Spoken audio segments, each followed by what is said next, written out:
The top stories.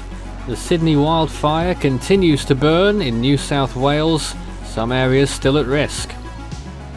And the United States severe weather scene is slowly pushing east. Hello and welcome to WeatherBeat as we enter Sunday, April the 15th, 2018. The top story, as you saw there leading, is the bushfire continues to burn in New South Wales, not too far away from Sydney. Up to 500 firefighters have been tackling this blaze overnight. A brush fire as morning dawns in the area. It's travelling in a northeasterly direction towards Sandy Point and Alfords Point, according to the New South Wales Rural Fire Service. It's currently burning in the Holsworthy, Menai, Sandy Point and Alfords Point areas. Residents in the area of Sandy Point and Alfords Point should continue to monitor the conditions as they could change quickly. To tell us more about this now is our Australian correspondent David Tones, here with us again for the second night in a row, because there's more news in his part of the world. David, what's the latest? The latest, Nathan, is the fire has been burning since Saturday. Emergency services were alerted around 2:45 p.m. or 14:45 Eastern Standard Time Saturday afternoon. Emergency warnings were issued for people in a dozen suburbs. The bushfire is yet to destroy homes, but came very close to several residents overnight. The New South Wales Rural Fire Service has downgraded its position to watch and act. The temperatures have also dropped, but winds of up to 40 kilometres per hour are making it difficult to contain the blaze. There are 98 fire trucks on the ground, whilst water bombing aircraft will be deployed today. Now, is this kind of situation common in the area at this time of year? It is common for New South Wales to have bushfires. The Blue Mountain is a known hotspot, and at this point in time, Nathan, the New South Wales police are investigating, and arson has not been ruled out. Right. And you mentioned about the Holsworthy, that is one of our major army bases on the east coast of Australia, and the people in the affected areas have also been warned spot fires due to the strong wind and the ember attacks. So the threat is not over for those stated suburbs. All right, thank you for that, David. And in other news that David might be able to comment on for us, so just stay there a moment. In Fiji, the Australian government has obliged Fiji's request for assistance and is providing $85,000 to the Fijian Red Cross Society to distribute hygiene and sanitary supplies to those hardest hit by Tropical Cyclone Kenny. They already provided up to $50,000 to Fiji in support of relief efforts in the response to Tropical Cyclone Josie, which occurred just a week earlier. David, any more news over there from Fiji or from Australia about the aftermath of these two cyclones? Australia's Foreign Minister, Judy Bishop, put out a press release or media release yesterday, and as you've mentioned, Nathan, $85,000 will be provided to the Fijian Red Cross Society, and Australia has already provided up to $50,000 to the government of Fiji in support of relief efforts. That's what I said. Apology for that. Are we reading the same thing here? Fijian authorities are currently, as you mentioned, conducting a full damage assessment, but the Department of Foreign Affairs hasn't received a formal request, but Judy Bishop's department will be on standby. Right, and I don't know what will result from that. Obviously, we'll wait and see what the latest information from Fiji is as they conduct those post-storm assessments.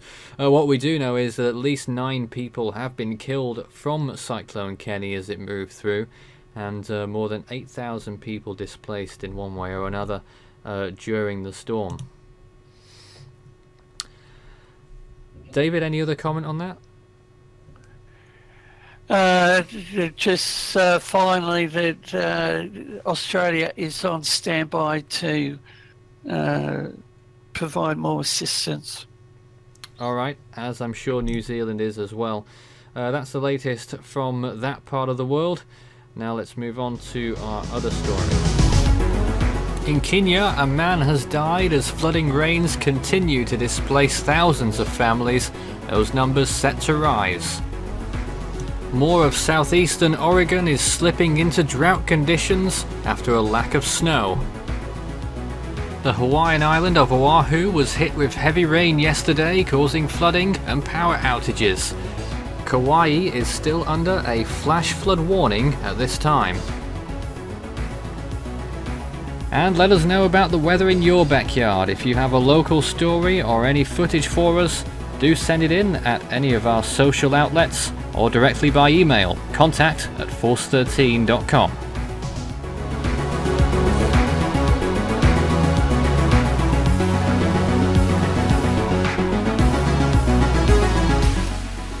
On to the subject of what occurred in the last 24 hours in the United States. All weathers have really been occurring, which you can sometimes see at this time of year.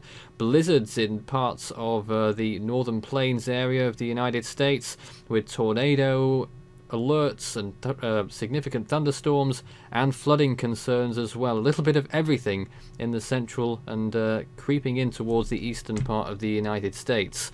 Here to talk about it now is Craig, who knows a lot more than me about this, or rather, he's been following it a lot more closely than I have. So, tell us what's been going on.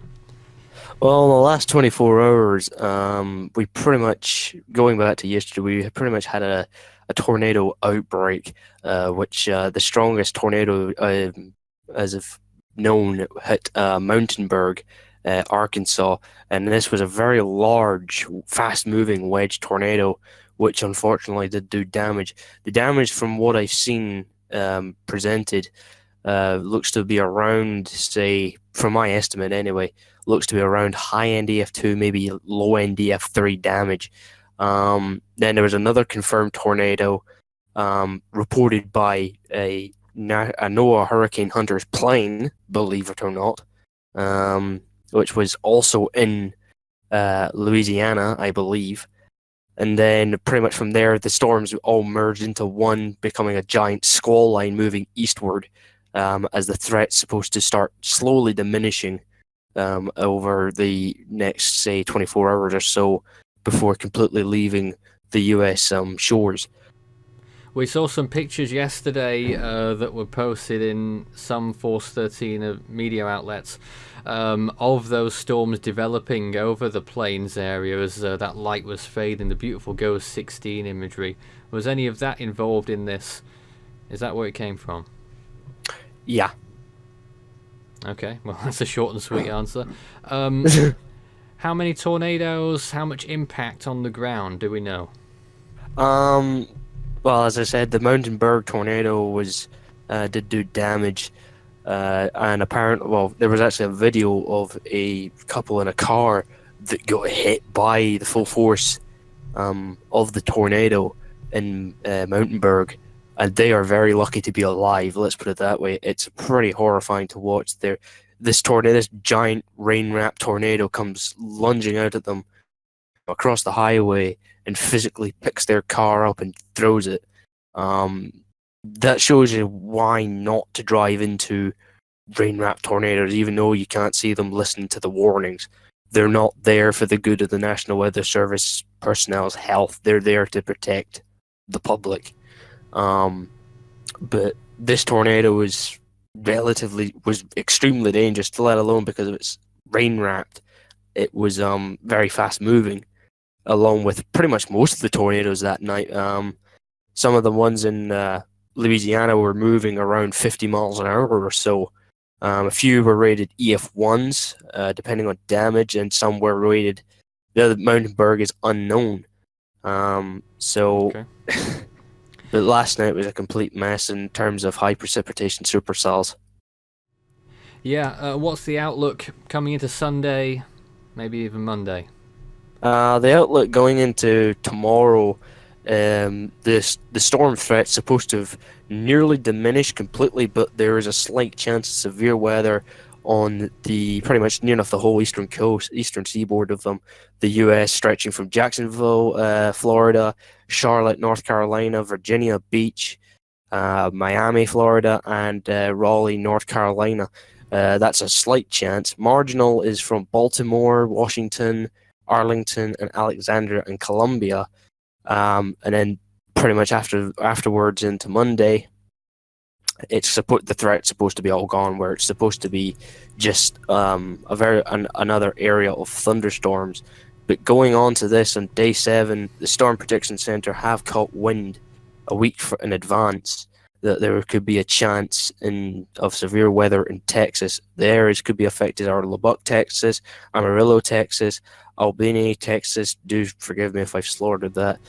Midland, Texas, and Essa, Texas. So that is a 15% chance. But just back to this Sunday, Monday on the East Coast, marginal chances you said there.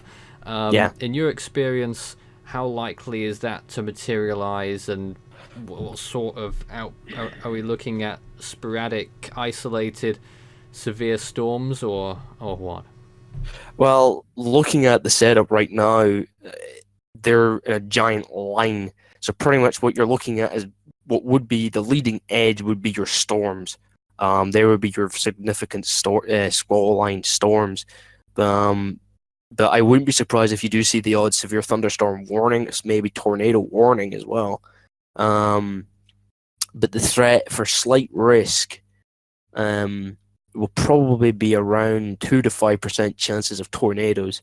For severe weather, set in terms of hail, forgive me, this is a bold prediction, should be around 5 to 15%, maybe. Wind should be around the same, maybe less. But do expect to see some severe weather warnings issued. All right. Well, we'll be covering that, of course, on Force 13 if necessary, and the regional Force 13 US channel, which you can also take a look at online.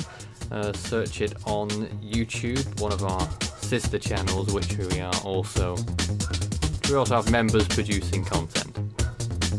Thanks, Craig, for joining us. We'll see you again soon. You're welcome.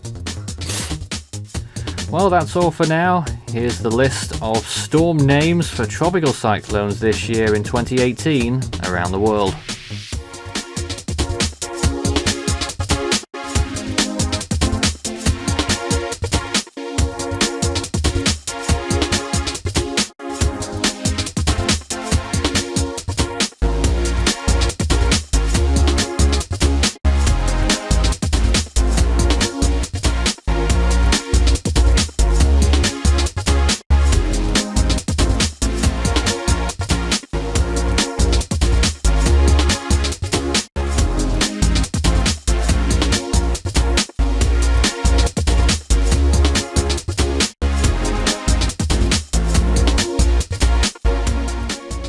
As ever, you can follow Force 13's many outlets, the website, force13.com. You can also find our YouTube page, subscribe if you haven't already for the latest. We're also on Facebook, like our page on there, search Force 13 all in text, and follow our Twitter page, @Force13 is the handle. You can also add my Skype account, search Force 13 all in text, or Fool13, add extension 9094 on Discord for tropical weather chat.